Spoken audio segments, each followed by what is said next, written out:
જનમત ન્યૂઝમાં આપનું સ્વાગત છે। આજે 26 જાન્યુઆરીના રોજ સમગ્ર દેશમાં 77માં પ્રજાસત્તાક દિવસની દેશભક્તિની ભાવનાથી ઉજવણી કરવામાં આવી રહી છે। બરોડા ડેરી ખાતે પણ દર વર્ષની પરંપરા મુજબ પ્રજાસત્તાક પર્વની ઉજવણી ભવ્ય રીતે યોજાઈ હતી। ડેરીના ચેરમેન શ્રી દિનુ મામાના હસ્તે રાષ્ટ્રધ્વજને વંદન કરવામાં આવ્યું હતું। આ પ્રસંગે ડેરીના અધિકારીઓ, કર્મચારીઓ તથા ડિરેક્ટરો મોટી સંખ્યામાં ઉપસ્થિત રહ્યા હતા। સર્વે ઉપસ્થિતોએ રાષ્ટ્રધ્વજને સલામી આપી દેશપ્રેમની ભાવના વ્યક્ત કરી હતી। પ્રજાસત્તાક દિવસની આ ઉજવણીથી સમગ્ર ડેરી પરિસરમાં દેશભક્તિનો માહોલ છવાઈ ગયો હતો।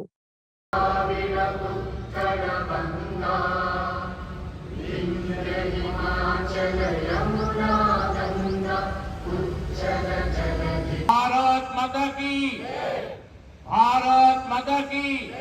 उपभोक्ताओ અને દૂધ ઉત્પાદકોને 77માં દર વર્ષની માફક પ્રજાસત્તાક દિનની ઉજવણીમાં ડેરીના અમારા નિયામક મંડળના સાથીઓ, સૌ કર્મચારી મિત્રો સાથે દર વર્ષની જેમ આ વર્ષે પણ પ્રજાસત્તાક પર્વની ઉજવણી ધામધૂમપૂર્વક ઉજવાઈ રહી છે। ત્યારે સમગ્ર દેશવાસીઓને, આ સંસ્થા સાથે સંકળાયેલા તમામ દૂધ ઉત્પાદકોને, ઉપભોક્તાઓને આજના શુભ દિવસે ખૂબ ખૂબ શુભેચ્છાઓ પાઠવીએ છીએ।